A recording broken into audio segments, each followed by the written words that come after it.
আসসালামু আলাইকুম ওরহমতুল্লাহি ওবরাকাতুহু। সুধী দর্শক, তাবলিগি জামাত নামে পরিচিত এক মহান আন্দোলন, যার মাধ্যমে কোটি কোটি মানুষের জীবন বদলে গেছে এবং পথভ্রষ্ট মানুষ সঠিক পথের বা রাহে রাস্তের দিশা পেয়েছে। এই মহান আন্দোলনের ভিত্তি স্থাপন করেছিলেন হজরত মাওলানা মোহাম্মদ ইলিয়াস সাহেব কান্ধালভি রহমতুল্লাহি আলাইহি। তিনি ছিলেন এই জামাতের প্রথম আমির। ১৯৪৪ সালে তিনি এই নশ্বর পৃথিবী থেকে বিদায় নেন। তার জীবদ্দশায় মূলত তাবলিগি জামাত নামক এই বৃক্ষের শিকড় ও ভিত্তি মজবুত হচ্ছিল। তারপর তার সুযোগ্য সন্তান হজরত মাওলানা মোহাম্মদ ইউসুফ সাহেব কান্ধালভি রহমতুল্লাহি আলাইহি তাবলিগি জামাতের দ্বিতীয় আমির এবং হজরতজি সানি হিসেবে নিযুক্ত হন। এভাবে প্রথম অধ্যায় শেষ হয়ে দ্বিতীয় অধ্যায় শুরু হয়। এই সময়ে সেই শিকড় ও ভিত্তি আরও দৃঢ় ও শক্তিশালী হয়ে একটি বিশাল মহিরুহে পরিণত হয়। হজরত মাওলানা মোহাম্মদ ইউসুফ সাহেব কান্ধালভি রহমতুল্লাহি আলাইহি ২১ বছর জান ও মালের কুরবানি পেশ করে ১৯৬৫ সালে এই নশ্বর জগৎ ত্যাগ করেন। তারপর হজরত মাওলানা মোহাম্মদ এনামুল হাসান সাহেব কান্ধালভি রহমতুল্লাহি আলাইহি তাবলিগি জামাতের তৃতীয় আমির এবং হজরতজি সালিস বা তৃতীয় হজরতজি নিযুক্ত হন। এভাবে দ্বিতীয় পর্যায় শেষ হয়ে তৃতীয় পর্যায় শুরু হয়। এই সময় তাবলিগি জামাতের পরিধি আরও অনেক বেশি প্রশস্ত হয় এবং তাবলিগের কাজ দূর দূরান্তে ছড়িয়ে পড়ে। দেশের সীমানাগুলো এর জন্য নিজ বাড়ির আঙিনার মতো সহজ হয়ে ওঠে, অর্থাৎ কাজ সর্বত্র ছড়িয়ে পড়ে। হজরত মাওলানা মোহাম্মদ এনামুল হাসান সাহেব কান্ধালভি রহমতুল্লাহি আলাইহি ৩ দশক ২ বছর নিরলস কর্মতৎপরতার পর ১৯৯৫ সালে এই নশ্বর পৃথিবী থেকে বিদায় নেন। আমরা তাবলিগি জামাতের তৃতীয় আমির হজরতজি সালিস হজরত মাওলানা মোহাম্মদ এনামুল হাসান সাহেব কান্ধালভি রহমতুল্লাহি আলাইহি সম্পর্কে আলোচনা করব। আপনাদের কাছে অনুরোধ, ভিডিওটি লাইক ও শেয়ার করুন এবং বায়ান্নাট মিডিয়া চ্যানেলটি সাবস্ক্রাইব করে দিন। তো চলুন শুরু করা যাক। তাবলিগি জামাতের তৃতীয় হজরতজি মাওলানা মোহাম্মদ ইনামুল হাসান কান্দালভি রহমতুল্লাহি আলাইহের শ্রদ্ধেয় পিতা ছিলেন হজরত মাওলানা মোহাম্মদ ইকরামুল হাসান কান্দালভি রহমতুল্লাহি আলাইহি।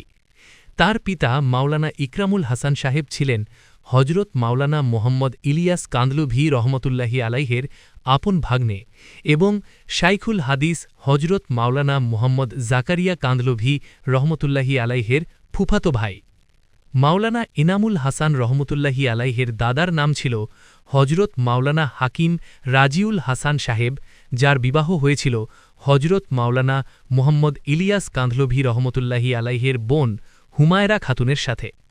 হজরত মাওলানা মোহাম্মদ ইনামুল হাসান কান্দালভি রহমতুল্লাহি আলাইহি ৮ জুমাদিউল আউয়াল ১৩৩৬ হিজরি মোতাবেক ২০ ফেব্রুয়ারি ১৯১৮ খ্রিস্টাব্দে উত্তরপ্রদেশের মুজাফফরনগর জেলার কাঁধলা কসবায়, বর্তমানে শামলি জেলা, জন্মগ্রহণ করেন।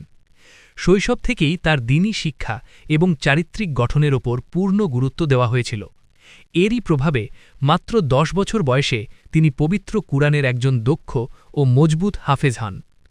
তার শ্রদ্ধেয় পিতা শিক্ষাদীক্ষার ক্ষেত্রে কঠোরতার পরিবর্তে আগ্রহ ও ভালোবাসার দিকটিকে বেশি প্রাধান্য দিতেন। কুরআন শিক্ষার পাশাপাশি তার ফার্সি ও উর্দু শিক্ষাও শুরু হয়েছিল। মাওলানা হাকিম আব্দুল হামিদ সাহেব তাকে উসুলে সরফ ও নহ এবং বোস্তা পর্যন্ত ফার্সির সকল প্রাথমিক কিতাব পড়ান। কিছু সবক তিনি মাওলানা রাজিউল হাসানের কাছেও পড়েছিলেন। ১৯৩০ সালে ফার্সি পাঠক্রম শেষ করার পর হজরত মাওলানা মোহাম্মদ ইলিয়াস কান্দালভি রহমতুল্লাহি আলাইহি তাকে নিজের সাথে দিল্লির নিজামুদ্দিনে নিয়ে যান। সে সময় তার বয়স ছিল প্রায় ১৩ বছর। শ্রদ্ধেয় পিতা হজরত মাওলানা মুহাম্মদ ইকরামুল হাসান সাহেব কান্দালভি রহমতুল্লাহি আলাইহি কান্ধলাতে অবস্থান করছিলেন।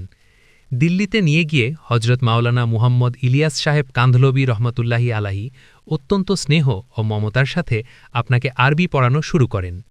মিজানুস সরফ থেকে শুরু করে হেদায়াতুন নাহু পর্যন্ত আপনি হজরত মাওলানা মুহাম্মদ ইলিয়াস সাহেব কান্দালভি রহমতুল্লাহি আলাইহির কাছে পড়েছেন। হজরত মাওলানা মুহাম্মদ ইউসুফ সাহেব কান্দালভি রহমতুল্লাহি আলাইহি এবং হজরত মাওলানা মুহাম্মদ এনামুল হাসান সাহেব কান্দালভি রহমতুল্লাহি আলাইহির প্রাথমিক শিক্ষার সময় পর্যন্ত তাবলিগের কাজ অত্যন্ত সীমিত পরিসরে ছিল। এর সাধারণ কার্যক্রম তখনও ব্যাপকভাবে শুরু হয়নি এবং সেই সময় পর্যন্ত হজরত মাওলানা মুহাম্মদ ইলিয়াস সাহেব কান্দালভি রহমতুল্লাহি আলাইহির সময়ের একটি বড় অংশ ছাত্রদের তালিম ও তরবিয়তে, শিক্ষা ও প্রশিক্ষণ ব্যয় হতো। হজরত মাওলানা মুহাম্মদ ইলিয়াস সাহেব কান্দলবি রহমতুল্লাহি আলাহি তার অভ্যাস ও নিয়ম অনুযায়ী হজরত মাওলানা মুহাম্মদ এনামুল হাসান সাহেব কান্দলবি রহমতুল্লাহি আলাহিকে পাঠ্য বইগুলোর দর্সি কিতাবের ওপর খুব মেহনত করিয়েছেন। আরবি মধ্যম স্তরের কিতাব, কাফিয়া ইত্যাদি পর্যন্ত অধিকাংশ কিতাব অত্যন্ত গুরুত্ব ও যত্নের সাথে পড়িয়েছেন। নিজামুদ্দিনের মাদ্রাসা কাশিফুল উলুমে মূল টেক্সটে কাশিস লেখা হলেও এটি কাশিফুল উলুম হবে, তখন হজরত মাওলানা মুহাম্মদ ইলিয়াস সাহেব কান্ধলবি রহমতুল্লাহি আলাহি ছাড়াও মাওলানা এহতেশামুল হাসান কান্ধলবি রহমতুল্লাহি আলাহি, মাওলানা মুনিরুদ্দিন মেওয়াতি রহমতুল্লাহি আলাহি এবং আরও বেশ কিছু উস্তাদ বিভিন্ন সময়ে শিক্ষকতা করেছেন। মাওলানা এনামুল হাসান সাহেব কান্দলবি রহমতুল্লাহি আলাহি তাদের কাছেও বিভিন্ন কিতাব পড়েছেন। শাওয়াল ১৩৫২ হিজরি মোতাবেক ফেব্রুয়ারি ১৯৩৩ সালে আপনি হজরত মাওলানা মুহাম্মদ ইউসুফ সাহেব কান্দলবি রহমতুল্লাহি আলাহির সাথে সাহারানপুর তশরিফ আনেন এবং জামিয়া মাজাহিরুল উলুম সাহারানপুরে ভর্তি হয়ে শিক্ষা শুরু করেন। আপনি বাহসে ইসম ও উসুলে শাসি আল্লামা সিদ্দিক আহম্মদ সাহেব কাশ্মীরি রহমতুল্লাহি আলাহির কাছে, কানজুদ দাকায়েক মাওলানা আব্দুস শাকুর সাহেব রহমতুল্লাহি আলাহির কাছে, মীর কুতবি মাওলানা মুহাম্মদ জাকারিয়া সাহেব রহমতুল্লাহি আলাহির কাছে এবং তাজদিকাত মাওলানা মুফতি জামিল আহম্মদ সাহেব থানভি রহমতুল্লাহি আলাহির কাছে পড়েছেন। এই শিক্ষাবর্ষ শেষ হবার পর আপনি বার্ষিক পরীক্ষা দিলেন এবং এরপর দিল্লির নিজামুদ্দিনে ফিরে আসলেন। এখানে অবস্থানকালে আরও শিক্ষা অর্জন করার সময় মিশকাত শরীফ হজরত মাওলানা মুহাম্মদ ইলিয়াস সাহেব কান্দলবি রহমতুল্লাহি আলাহির কাছে এবং জালালাইন মাওলানা এহতেশামুল হাসান সাহেব কান্দলবি রহমতুল্লাহি আলাহির কাছে পড়লেন। মিশকাত শরীফের বিসমিল্লা হজরত মাওলানা মুহাম্মদ ইলিয়াস সাহেব কান্ধলভি হজরত মাওলানা মুহাম্মদ জাকারিয়া সাহেব কান্ধলভির মাধ্যমে করিয়েছিলেন। ১৩৫৪ হিজরির শাওয়াল মাসে হজরত মাওলানা মুহাম্মদ ইলিয়াস কান্ধলভির পরামর্শে আপনি হজরত মাওলানা মুহাম্মদ ইউসুফ সাহেব কান্ধলভির সাথে দ্বিতীয়বার জামিয়া মাজাহিরুল উলুম সাহারানপুরে ভর্তি হন। সেখানে বুখারী শরীফ প্রথম খণ্ড ও আবু দাউদ শরীফ হজরত মাওলানা মুহাম্মদ জাকারিয়া কান্ধলভির কাছে, দ্বিতীয় খণ্ড মাওলানা আব্দুল লতিফ সাহেবের কাছে, মুসলিম শরীফ ও নাসাই শরীফ মাওলানা মুনজুর আহমদ খান সাহেবের কাছে এবং তিরমিজি ও তাহাবি শরীফ মাওলানা আব্দুর রহমান কামিলপুরি রহেমাহুল্লার কাছে পড়েন। সাহারানপুরের এই শিক্ষাবর্ষ শেষ হওয়ার আগেই ১০ই জুমাদিউল আউয়াল ১৩৫৫ হিজরি ৩০ জুলাই ১৯৩৬ হজরত মাওলানা মুহাম্মদ ইউসুফ কান্ধলভির অসুস্থতার কারণে আপনি তার সাথে মার্কাজ নিজামুদ্দিনে ফিরে আসেন।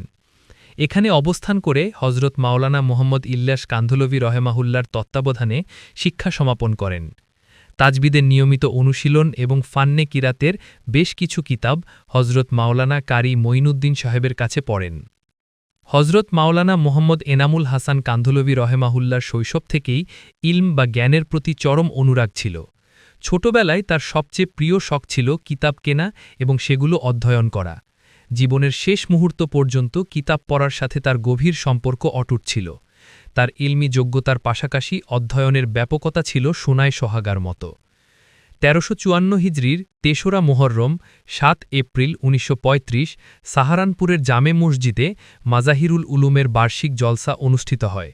সেই মজলিসেই হজরত মাওলানা মুহাম্মদ জাকারিয়া কান্ধলভির বড় কন্যা জাকিরা খাতুনের সাথে আপনার বিবাহ সম্পন্ন হয়। একই অনুষ্ঠানে মাওলানা মুহাম্মদ জাকারিয়া রহেমাহুল্লার দ্বিতীয় কন্যা জাকিয়া খাতুনের সাথে হজরত মাওলানা মুহাম্মদ ইউসুফ কান্ধলভির বিবাহ সম্পন্ন হয়েছিল। শাইখুল ইসলাম হজরত সৈয়দ হুসাইন আহমদ মাদানী রহেমাহুল্লাহ মোহরে ফাতেমির বিনিময়ে উভয় নিকাহ পড়ান। এক বছর পর ১২ রবিউল আউয়াল ১৩৫৫ হিজরি ১২ জুন ১৯৩৬ অত্যন্ত সাদামাটা ও নিরিবিলি পরিবেশে হজরত মাওলানা মুহাম্মদ জাকারিয়া রহেমাহুল্লার বাড়িতেই বিয়ের বিদায় অনুষ্ঠান সম্পন্ন হয়। হজরত মাওলানা শাহ আব্দুল কাদির রায়পুরি, হজরত মাওলানা মোহাম্মদ ইলিয়াস কান্ধলভি এবং হজরত মাওলানা আশিক এলাহি মিরাঠি এই বরকতময় অনুষ্ঠানে উপস্থিত ছিলেন। এই দম্পতিকে আল্লাহ তাআলা ৩টি পুত্র সন্তান মুহাম্মদ আনোয়ারুল হাসান, মুহাম্মদ মাআজুল হাসান এবং হজরত মাওলানা মুহাম্মদ জুবায়েরুল হাসান কান্ধলভি এবং ২ কন্যা খোলা খাতুন ও সাদিকা খাতুন দান করেন। শিক্ষা সমাপ্ত করার পরও হজরত মাওলানা মুহাম্মদ এনামুল হাসান কান্ধলভি রহেমাহুল্লাহ নিজামুদ্দিনেই অবস্থান করেন। হজরত মাওলানা মুহাম্মদ ইলিয়াস রহেমাহুল্লার ইন্তেকাল পর্যন্ত অধিকাংশ সময় হজরত মাওলানার খেদমতে ইলমি ফায়দা হাসিল করা এবং মাওলানার চিঠিপত্র আদান প্রদান ও লেখার কাজে ব্যয় করতেন। হজরত মাওলানা মোহাম্মদ ইলিয়াস কান্ধলবি রহেমাহুল্লাহ যখনই দিল্লির বাইরে যেতেন প্রায় সব সফরেই হজরত মাওলানা মোহাম্মদ এনামুল হাসান রহেমাহুল্লাহ খাদিম হিসাবে তার সাথে থাকতেন। আপনি হজরত মাওলানা মোহাম্মদ ইলিয়াস রহেমাহুল্লার হাতে বাইয়াত হন এবং খেলাফতের অনুমতিও লাভ করেন। 1356 হিজরিতে হজরত মাওলানা মোহাম্মদ ইলিয়াস সাহেব কান্ধলবি রহমাহুল্লার সাথে তিনি প্রথম হজ পালন করেন। এই কাফেলায় হজরত মাওলানা মোহাম্মদ ইউসুফ সাহেব কান্ধলবি রহমাহুল্লাহ এবং হজরত মাওলানা মোহাম্মদ এহতেশামুল হাসান সাহেবও ছিলেন। এই সফরে হিজাজেও তাবলিগের কাজ হয় এবং আরবরাও এই কাজের প্রশংসা করে ও একসাথে কাজ করার ওয়াদা করে। হজরত মাওলানা মোহাম্মদ ইলিয়াস সাহেব কান্ধলবি রহমাহুল্লাহ তার ইন্তেকালের 2 দিন আগে তার কয়েকজন নির্ভরযোগ্য খাদেমের নাম নেন। সেই নামগুলো ছিল হাফেজ মকবুল হাসান সাহেব, কারি দাউদ সাহেব, মৌলভী এহতেশামুল হাসান সাহেব কান্ধলবি, মৌলভী ইউসুফ সাহেব কান্ধলবি, মৌলভী এনামুল হাসান সাহেব কান্ধলবি এবং মৌলভী সৈয়দ রেজা হাসান সাহেব ভূপালী। তিনি তাদের ওপর নিজের আস্থার কথা প্রকাশ করেন, তাদেরকে ইজাজাত অর্থাৎ অনুমতি দান করেন এবং তাদের মধ্য থেকে একজনকে নায়েব ও উত্তরসূরি নির্বাচনের বিষয়টি তৎকালীন মুরব্বীদের ওপর ছেড়ে দেন। অবশেষে হজরত মাওলানা মোহাম্মদ ইউসুফ সাহেব কান্ধলবি রহমাহুল্লাহকে তার নায়েব ও উত্তরসূরি বানানো হয়। হজরত মাওলানা মোহাম্মদ ইউসুফ কান্ধলবি রহমাহুল্লাহ মাওলানা ইলিয়াস রহমাহুল্লার এমন এক যোগ্য ও বরকতময় উত্তরসূরি প্রমাণিত হলেন, যিনি মাওলানার কাজকে এক অনন্য উচ্চতায় পৌঁছে দিয়েছিলেন। হজরত মাওলানা মোহাম্মদ এনামুল হাসান কান্ধলবি রহমাহুল্লাহ মাওলানা ইউসুফ রহমাহুল্লার ডান হাত হয়ে ওঠেন।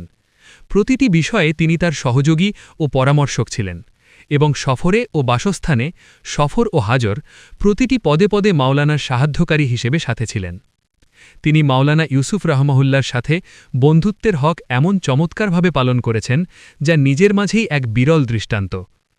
মার্কাজে দ্বীনী ইলম ও কারিগরি শিক্ষার জন্য মাদ্রাসা কাশিফুল উলুম নামে একটি শিক্ষা প্রতিষ্ঠান পরিচালিত হচ্ছে। মাওলানা ইউসুফ কান্ধলবি রহমাহুল্লার জীবদ্দশায় এই প্রতিষ্ঠানের মুহতামিম অর্থাৎ প্রিন্সিপাল ও পরিচালক ছিলেন হজরত মাওলানা মোহাম্মদ এনামুল হাসান কান্ধলবি রহমাহুল্লাহ। তখন এই মাদ্রাসায় দর্সে নিজামির পাঠ্যক্রম মিশকাত ও জালালাইন পর্যন্ত সীমাবদ্ধ ছিল।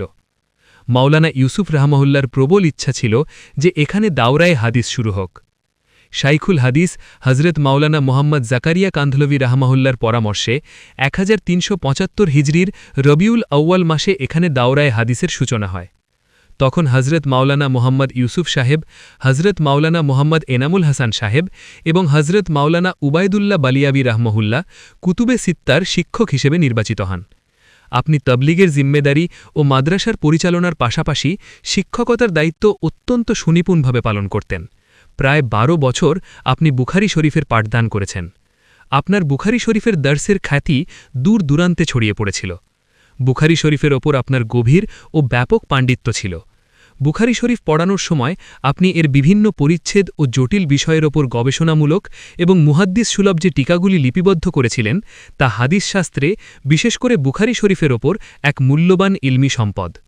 হজরত মাওলানা মুহাম্মদ জাকারিয়া কান্ধলবি রহমাহুল্লাহ তার বিখ্যাত কিতাব আল আবওয়াব ওয়াত তারাজিম লিল বুখারী রচনার সময় এই নোটগুলো বা পাণ্ডুলিপি অধ্যয়ন করেছিলেন এবং এর ভূয়সী প্রশংসা করেছিলেন। এর মাঝে কিছুকাল হজরত মাওলানা মুহাম্মদ এনামুল হাসান কান্ধলবি রহমাহুল্লাহ দীর্ঘ সময় অসুস্থ ছিলেন। এই পুরো সময়টা কান্ধলাতেই অতিবাহিত হয়। কান্ধলায় অবস্থানকালে তিনি আধ্যাত্মিক সাধনার অর্থাৎ রাহে সুলুকের পথে কঠোর মেহনত করেন এবং আধ্যাত্মিকতার উচ্চ স্তরসমূহ অতিক্রম করেন। 29 জিলকদ 1384 হিজরি মোতাবেক 12 এপ্রিল 1965 খ্রিস্টাব্দে জুমার দিনে হজরত মাওলানা মুহাম্মদ ইউসুফ সাহেব কান্ধলবি রহমতুল্লাহি আলাইহি ইন্তেকাল করেন। হজরত মাওলানা মুহাম্মদ এনামুল হাসান সাহেব কান্ধলবি রহমতুল্লাহি আলাইহি তার চিরকালীন অভ্যাসমতো মাওলানার এই শেষ সফরেও তার সাথেই ছিলেন। তার জানাজা নিজামুদ্দিনে আনা হয় এবং পরের দিন মার্কাজের এক অংশে তাকে দাফন করা হয়। হজরত মাওলানা মোহাম্মদ ইউসুফ সাহেব কান্ধলবি রহমতুল্লাহি আলাইহির ইন্তেকালের পর সবচেয়ে বড় যে সমস্যাটি দেখা দেয়, যার নাজুকতা ও গুরুত্ব উম্মতের জন্য দরদ ও ফিকির রাখা প্রতিটি ব্যক্তি অনুভব করছিলেন, তা হল মাওলানার স্থলাভিষিক্ত বা প্রতিনিধি নির্বাচন করা। মাওলানার স্থলাভিষিক্ত হওয়ার কাজ মোটেও সহজ ছিল না এর জন্য এমন একজন সাহসী মানুষের প্রয়োজন ছিল যিনি চিন্তাচেতনা, মেধা এবং হৃদয়ের দিক থেকে মাওলানার মতোই তাবলিগি দাওয়াতের সাথে গভীর সম্পর্ক রাখেন এবং শুরু থেকেই দেশ বিদেশে সকল সফরে তার ছায়ার মতো সাথী ছিলেন। এই বিচারে সবার দৃষ্টি হজরত মাওলানা মোহাম্মদ এনামুল হাসান সাহেব কান্ধলবি রহমতুল্লাহি আলাইহির ওপর গিয়ে পড়ে। তিনি হজরত মাওলানা মোহাম্মদ ইউসুফ সাহেব কান্ধলবি রহমতুল্লাহি আলাইহির শৈশব থেকেই সার্বক্ষণিক সাথী এবং তার ডান হাত ছিলেন। তিনি ছিলেন একজন প্রথিতযশা আলেম, হজরত মাওলানা মোহাম্মদ ইলিয়াস সাহেব কান্ধলবি রহমতুল্লাহি আলাইহির অত্যন্ত নির্ভরযোগ্য ও প্রিয় পাত্র এবং প্রকৃতপক্ষে তাবলিগি দাওয়াতের মূল মস্তিষ্ক। হজরত মাওলানা মোহাম্মদ ইউসুফ সাহেব কান্ধলবি রহমতুল্লাহি আলাইহি সর্বদা তার পরামর্শ অনুযায়ী কাজ করতেন এবং তার সাহচর্য, পরামর্শ ও মতামতের উপর পূর্ণ আস্থা ও সন্তুষ্টি রাখতেন।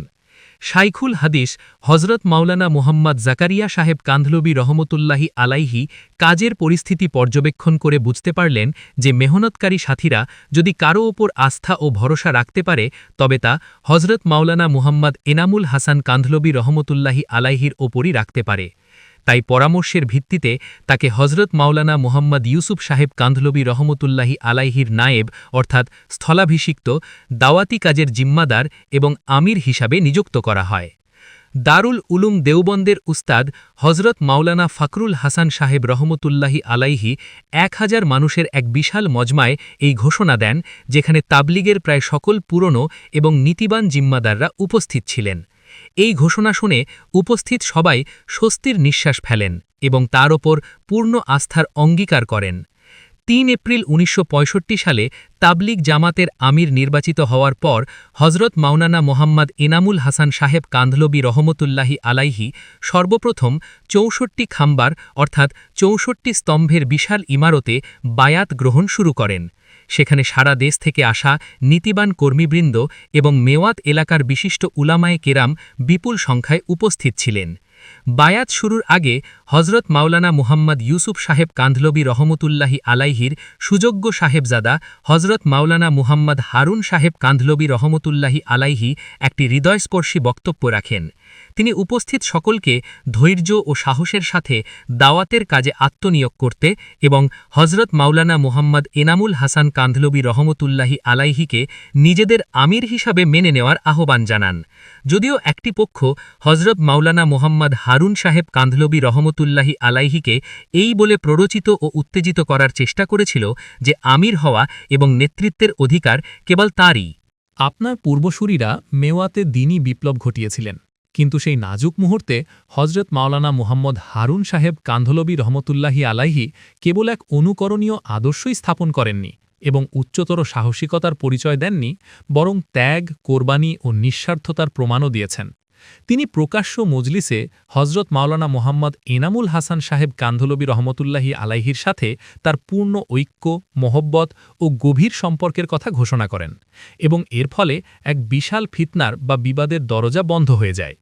দাওয়াত ও তাবলিগের জিম্মাদারি অর্পিত হওয়ার পর আপনি অত্যন্ত সাহস ও বীরত্বের সাথে সেই সব দাওয়াতি দাবি বা তাকাজা পূরণ করেছেন যা আমির ও স্থলাভিষিক্ত হিসেবে আপনার কাঁধে এসেছিল। অধিক সংখ্যক জামাতের চলাচল এবং নতুন ইজতেমার তারিখ নির্ধারণ করার পাশাপাশি আপনি সেই সব ইজতেমাতেও অংশগ্রহণ করেছেন যা হজরত মাওলানা মুহাম্মদ ইউসুফ সাহেব কান্ধলবি রহমতুল্লাহি আলাইহি তার জীবদ্দশায় ঠিক করে গিয়েছিলেন। এক্ষেত্রে আপনি আপনার শারীরিক দুর্বলতা বা নিত্য নতুন বিরোধিতারও তোয়াক্কা করেননি। এই পুরো সময়ে হজরত মাওলানা মোহাম্মদ জাকারিয়া সাহেব কান্ধলবি রহমতুল্লাহি আলাইহি কেবল আপনার এবং আপনার মাধ্যমে হওয়া কাজের তত্ত্বাবধান ও পৃষ্ঠপোষকতাই করেননি, বরং দেশের বিভিন্ন প্রান্ত থেকে আসা জামাত এবং মার্কাজের বিশিষ্ট ব্যক্তিদের ওপরও গভীর দৃষ্টি রেখেছিলেন। যখন সব দিক থেকে তিনি আশ্বস্ত হলেন, তখন হজরত মাওলানা সৈয়দ আবুল হাসান আলী নদবী রহমতুল্লাহি আলাইহিকে একটি চিঠি লিখে আপনার উপর তার পূর্ণ আস্থার কথা প্রকাশ করেন। হজরত মাওলানা মুহাম্মদ এনামুল হাসান কান্ধলবি রহমতুল্লাহি আলাইহি আমিরের দায়িত্ব গ্রহণের পর বয়ান বা বক্তৃতার ধারা শুরু করেন। একটি মজলিসে তিনি নিজে বলেছিলেন, আমি হজরত মাওলানা মুহাম্মদ ইউসুফ সাহেব কান্ধলবি রহমতুল্লাহি আলাইহির জামানায় একেবারেই বয়ান বা বক্তৃতা করতাম না, কেবল নিশ্চুপ থাকতাম। তার ইন্তেকালের পর যখন বয়ান শুরু করলাম তখন শুধু হাদিস এবং সেগুলোর অনুবাদ ও মর্ম বর্ণনা করতাম। যেহেতু সারা জীবন শিক্ষকতা বা দর্স কাদরিস করেছি, তাই হাদিসগুলো খুব ভালো মুখস্থ ছিল। কিন্তু যখন কিছু মানুষ এর অনুকরণ শুরু করল এবং তারাও বয়ানে হাদিস পড়তে লাগল, তখন আমি সতর্কতাবশত আমার বয়ানের সেই ধরন পরিবর্তন করে ফেলি। যারা হজরত মাওলানা এনামুল হাসান কান্ধলবী রহমতুল্লাহি আলাইহির আমির থাকাকালীন সময়কে কাছ থেকে দেখেছেন, তারা জানেন যে শুরুতে তার বয়ানগুলো খুব সংক্ষিপ্ত ছিল। পরবর্তীতে সময়ের প্রয়োজনে ধীরে ধীরে তা দীর্ঘ হতে থাকে, এমনকি তিনি টানা 2 ঘণ্টা কোনো সংকোচ ছাড়াই বয়ান করতে পারতেন। এরপর বার্ধক্য ও শারীরিক অসুস্থতার কারণে তার বয়ান আবারও আগের মতো সংক্ষিপ্ত ও সীমিত হয়ে যায়। তিনি তার সামাজিক ও সামষ্টিক বয়ানগুলোতে ঈমান, আমলে সালেহা, নেক আমল, হাসর নসর, আখেরাত এবং সঠিক আকীদার ওপর বিশেষ জোর দিতেন। এমনকি অন্যান্য বক্তাদের যেমন হজরত মাওলানা মোহাম্মদ ওমর সাহেব এবং হজরত মাওলানা আহমদ লাট সাহেব প্রমুখকেও এই দিকে মনোনিবেশ করতে বলতেন। তিনি বলতেন, আজ উম্মতের মাঝ থেকে কালিমা, নামাজ এবং আখেরাতের ফিকির হারিয়ে যাচ্ছে, তাদের আবার এই পথেই ফিরিয়ে আনতে হবে। সূক্ষ্ম রহস্য বা দর্শনের জটিলতার কোনো প্রয়োজন নেই। আমলে সানেহা যদি উম্মতের জীবনে ফিরে আসে, তবেই তাদের মুক্তি সম্ভব। আপনার বয়ানগুলো ছিল অত্যন্ত সারগর্ভ ও অর্থবহ। ছোট ছোট সংক্ষিপ্ত বাক্য আর তাতে সুচিন্তিত নসিহত। তার কণ্ঠস্বর ছিল দরদ ও ব্যাকুলতায় ভরা। তার বয়ান শুনে শ্রোতারা পরিষ্কার বুঝতে পারতেন যে তার বক্তৃতার প্রভাব কেবল শব্দের চাতুর্য নয়, বরং তার নিষ্ঠা এবং অন্তরের জজবা থেকে আসছে। হজরত মাওলানা মুহাম্মদ এনামুল হাসান সাহেব কান্ধলবী রহমতুল্লাহি আলাইহি সশরীরে যেসব ইজতিমায় অংশ নিয়েছেন এবং দিক নির্দেশনা ও পরামর্শ দিয়েছেন, তার সংখ্যা নিশ্চিতভাবেই হাজার হাজার। আপনি ভারতের অভ্যন্তরে অসংখ্য দাওয়াতি ও তাবলিগি সফর করেছেন এবং বিভিন্ন স্থানে ইজতিমা আয়োজন করেছেন, যার মধ্যে হায়দ্রাবাদ, বিজনৌর, মিরাট, দিল্লি কলেজ, সাহারানপুর, সুরাট, বুলন্দশহর, মুজাফফরনগর, বেতিয়া, করুতপুর, লখনৌ, রাজস্থান, বরোদা, বেঙ্গালুরু, গুজরাট, জয়পুর, শামলি, বাগপত, বিহার, কানপুর, ঝিনঝানা, ভোপাল, ভাগলপুর ও ঝাঁসি অন্যতম। এছাড়া ভারতের আরও বহু অঞ্চলে আপনার ইজতিমা ও সফর হয়েছে। মেওয়াত অঞ্চল তো আপনি বহুবার সফর করেছেন এবং ভোপালের তাজুল মাসাজিদের ইজতিমাও আপনার উপস্থিতিতে বহুবার অনুষ্ঠিত হয়েছে। হজরত মাওলানা মোহাম্মদ এনামুল হাসান সাহেব কান্ধলবী রহমতুল্লাহি আলাইহি বিদেশের ৩৩টি দেশে ১৪৭ বার তাবলিগি সফর করেছেন। এর মধ্যে ইংল্যান্ড, স্পেন, সংযুক্ত আরব আমিরাত, আমেরিকা, বার্মা মানে মিয়ানমার, বাংলাদেশ, পাকিস্তান, থাইল্যান্ড, তুরস্ক, তানজানিয়া, জাপান, রিইউনিয়ন, জাম্বিয়া, সৌদি আরব, Sri Lanka, Singapore, Sudan, Syria, Iraq, France, Kuwait, Canada, Lebanon, Malaysia, Morocco ও মালাউই অন্যতম। ২৯ শাবান ১৩৯৩ হিজরিতে হজরত মাওলানা মুহাম্মদ হারুন সাহেব কান্ধলবী রহমতুল্লাহি আলাইহি ইন্তেকাল করেন। তার জানাজার নামাজ হজরত মাওলানা মুহাম্মদ এনামুল হাসান সাহেব কান্ধলবী রহমতুল্লাহি আলাইহি পড়িয়েছিলেন। হজরত মাওলানা মুহাম্মদ হারুন সাহেব কান্ধলবী রহমতুল্লাহি আলাইহি হজরত মাওলানা মুহাম্মদ এনামুল হাসান সাহেব কান্ধলবী রহমতুল্লাহি আলাইহির সাথে এমন আচরণ করতেন যেমন একজন সন্তান তার পরম দয়ালু পিতার সাথে করে থাকে। তিনি হজরত মাওলানাকে নিজের সবথেকে বড় মুহসিন মানে উপকারী মনে করতেন। কোনো সময় এবং কোনো কাজে তার পরামর্শ ও নির্দেশ ছাড়া তিনি এক কদমও বাড়াতেন না। প্রতিটি কাজ তাকে জিজ্ঞেস করে করতেন এবং অত্যন্ত আনন্দ, আন্তরিকতা ও প্রশান্তির সাথে তার নির্দেশ পালন করতেন। ১৯৮৮ সালের ২৩শে মার্চ দিল্লির নিজামুদ্দিনে হজরত মাওলানা মুহাম্মদ এনামুল হাসান সাহেব কান্ধলবী রহমতুল্লাহি আলাইহির সহধর্মিণী ইন্তেকাল করেন। হজরত মাওলানা সৈয়দ আবুল হাসান আলী নদভী রহমতুল্লাহি আলাইহি লেখেন, হজরত মাওলানা এনামুল হাসান সাহেব কান্ধলবী, যিনি হজরত মাওলানা মুহাম্মদ ইউসুফ সাহেবের সুযোগ্য সহযোগী এবং প্রথম দায়ী হজরত মাওলানা মুহাম্মদ ইলিয়াস সাহেবের অত্যন্ত নির্ভরযোগ্য ও তার হাতেই বিশেষ প্রশিক্ষণ প্রাপ্ত ছিলেন, তার আমির থাকা এবং নেতৃত্বের সময় এই আন্দোলন অত্যন্ত ব্যাপকতা ও সফলতা লাভ করে এবং তা দূর দূরান্তের দেশগুলিতে ছড়িয়ে পড়ে ও নিজের প্রভাব বিস্তার করে।